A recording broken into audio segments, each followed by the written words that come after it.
मैं एक याद दिलाना चाहता हूं, कोरोना का संकट इस 21वीं सदी का सबसे बड़ा संकट कोरोना का संकट।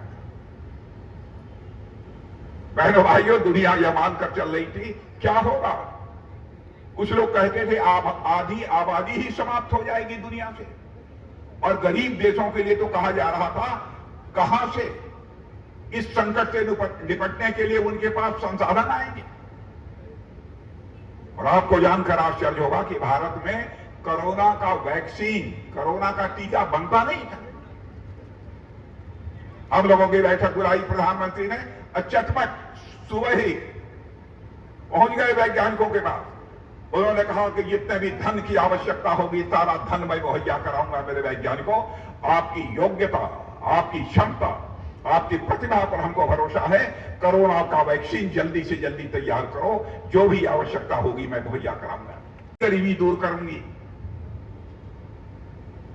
राजीव गांधी जी भी कहते रहे मैं भी गरीबी दूर करूंगा। डॉक्टर मनमोहन सिंह जी भी कहते रहे मैं भी गरीबी दूर करूंगा। बहनों भाइयों, भारत की गरीबी दूर नहीं हो पाई, समाप्त होने की बात तो अलग। लेकिन आज मैं दावे के साथ कह सकता हूं, मैं ही नहीं कह रहा हूं, भारत की मानी जानी एजेंसियां, वित्तीय एजेंसियां, नीति आयोग और अंतर्राष्ट्रीय फाइनेंशियल फर्म इस बात का दावा कर रही हैं कि भारत के प्रधानमंत्री मोदी जी के नेतृत्व में सरकार ने करिश्मा किया है। 8 वर्षों के अंदर हम लोगों ने 25 करोड़ लोगों को गरीबी रेखा से बाहर करने में कामयाबी हासिल की। और आज मैं यकीन दिलाना चाहता हूं मेरे बहनों भाइयों, ऐसे ही यदि हमको सरकार चलाने का मौका मिल गया, 15 वर्षों के अंदर भारत में गरीब नाम का कोई व्यक्ति शेष नहीं बचेगा। छोटी छोटी बातों की किस हद तक हमारी गवर्नमेंट ने चिंता की। कोई कच्चे मकान में नहीं रहना चाहिए। पहली बार आजाद भारत के इतिहास में पक्के मकान, जिनके पास कच्चे थे पक्के मकान मुहैया करें। कहा कि जिन घरों में नल के माध्यम से जल नहीं पहुंचता है वहां पर नल लगना चाहिए और नल से उसके घर में जल पहुंचना चाहिए। बहुत सारे देश में ऐसी माताओं बहनों को देखा है घर में पानी नहीं आता है। राजस्थान की हालत जाकर देखिए, दूर दराज जाकर घड़े पर खड़ा पानी का भरकर अपने घर वापस लौटती हैं, अपने घर की पानी की आवश्यकताओं को पूरा करती हैं। यह दर्द किसी भी प्रधानमंत्री के मन के अंदर पैदा नहीं हुआ।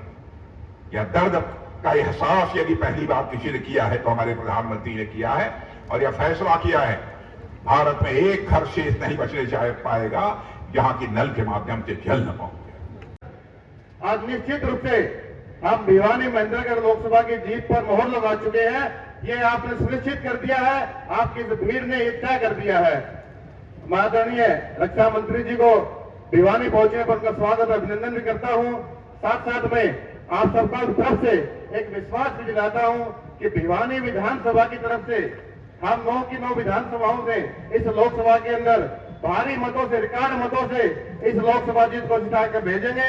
आप सबसे हम यही उम्मीद और आशा अपेक्षा करते हैं आप सब इस भीषण गर्मी के अंदर यहाँ पहुंचे। आपका बहुत बहुत धन्यवाद। जय। घटना हुई थी आतंकवादी घटना, वो पाकिस्तान सरकार ने कराया। वो मंत्री थे पाकिस्तान के, सच्चाई को स्वीकार किया।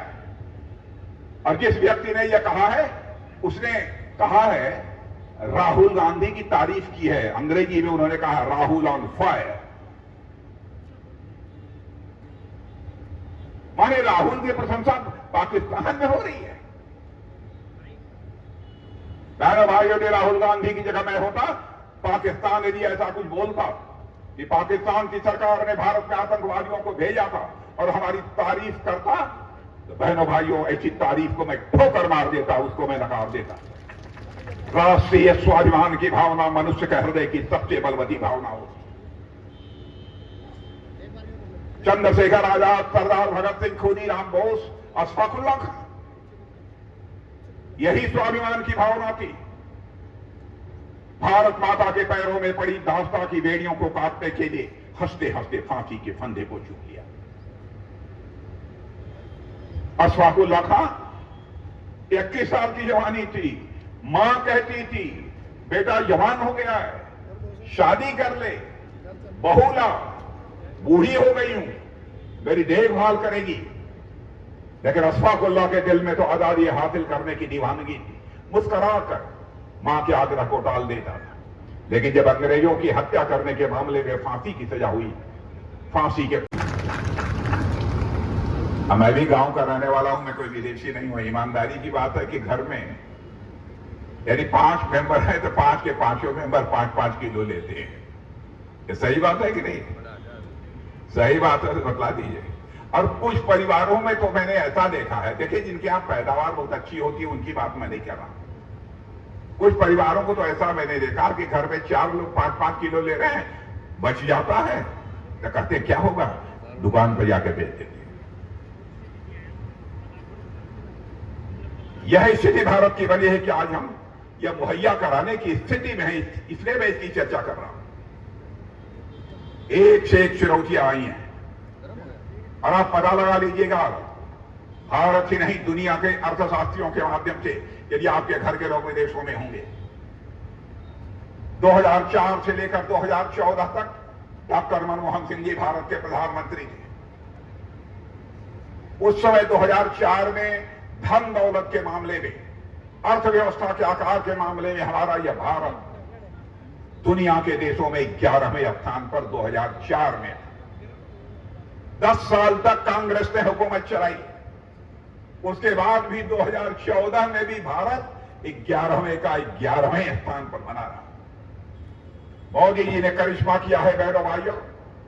8 वर्षों के अंदर ही हमारा यह भारत धन दौलत के मामले में दुनिया के देशों में जो 11वें स्थान पर खड़ा था, वह जंप लेकर आज 5वें स्थान पर पहुंच गया।